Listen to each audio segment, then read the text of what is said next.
Good morning, my fellow content creators, and welcome back to my channel. If you're new to the channel, welcome in.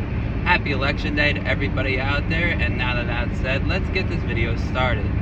So, for someone that's been in and around the automotive field and automotive world for most of his adult career, I can attest to a lot of things that most mechanics really do and don't like. Now, this list is going to differ depending on who you are as a person working in the automotive field. So, if you agree with this, go ahead and leave a comment. If you don't agree with it, also leave a comment. You can like the video and share it with your friends. Also, subscribe to my channel. So, one of the things that most mechanics really do dislike is dirty vehicles, and I can attest to that really easily. Even in my personal life, I really don't like a really dirty vehicle. I got stuff in my truck that I use a lot of the times. I got ratchet straps, an oil drain, jack stands, all the other stuff that's sitting in my floorboard. But it's not dirty to most people, if you will. But I've seen people that had stuff piled up on every single seat. I've seen hatchbacks and sedans and all these other vehicles just filled to the brim with wrappers and just different things that you could throw it away. It's not that important to you. And before someone says, well, maybe it is important to them, it's probably not. It's really not. It's just a wrapper that they don't need.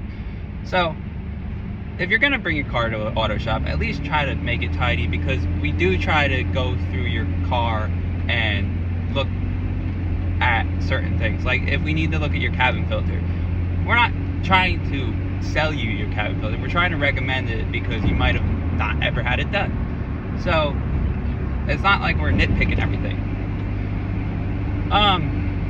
Another thing that mechanics really do despise is when you bring your own parts to the auto shop, because most of the time people don't know if they got the right parts.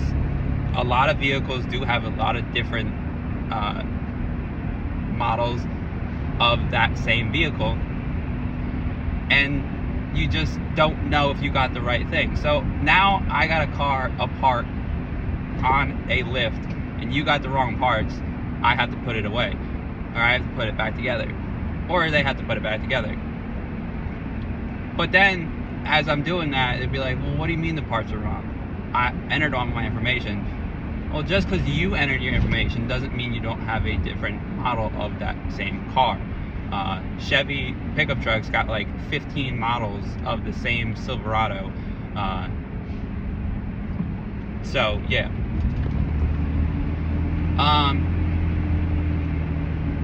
This is one that's really personal to me because I do enjoy looking up information. I do enjoy doing research on certain things. So I enjoy doing this. I got friends and family that ask me from time to time if I can do a little bit of research, or if I can give them some pointers on when they're going to buy a car. I got coworkers that ask me the same thing, and I'm just like, well, I can give you as much information as possible, but in the end, it's all your decision. So you got to make a good decision on something that you're eventually going to buy. If you're going in expecting a $500 vehicle to get you from A to B with no problems, then you are sadly mistaken. So yeah. This one is really kind of like a back and forth type of thing. This one's for service writers and mechanics. We don't really like when customers come in and say things like, I want my car worked on today, but you ask them what kind of car they drive, and they're like, I drive that blue Toyota Camry over there. And then you walk out to it, and it's a gray Honda Civic. I don't expect people to know everything about their vehicle. I don't care if you don't know the mileage or the VIN or anything else like that, or even the license plate, because most people don't. But don't walk into a place and not know at least the basics of your vehicle, or even why you're there. This one is for customers. And mechanics are not gonna really like me saying this, but if you walk into an auto shop and you want an oil change, if they're recommending stuff, you don't have to say yes. These are just recommendations. But again, on the other aspect, if we recommend something to you and something fails, like if we say, hey, your ball joint has a little bit of play in it, we recommend that you possibly get it done in the future, and you decide a year and a half later that you're still driving it, and a ball joint decides to snap and your tire folds underneath, don't come back to us and say, well, you never told me. Yeah, we told you every single time you came in. I guarantee the other auto shops told you that there's a problem there too. One thing that really gets me is a lot of cars of the early 2000s and even now have wheel locks. You should know that you have a wheel lock on your car. You should know that where it is actually. And if you're driving that car, you should be like, hey, I want to get my wheel lock done, or I want to get my tires rotated, and you don't get them rotated all the time. What are you doing?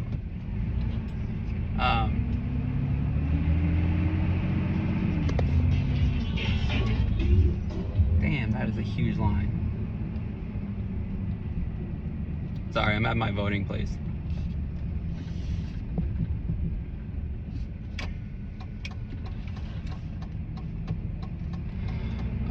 Yeah, anyway, make sure you know where your wheel lock is. Don't go into a place and not know if you have a wheel lock on your car. Anyway, that's really it. That's all I wanted to say. Till next time, everybody. Deuces.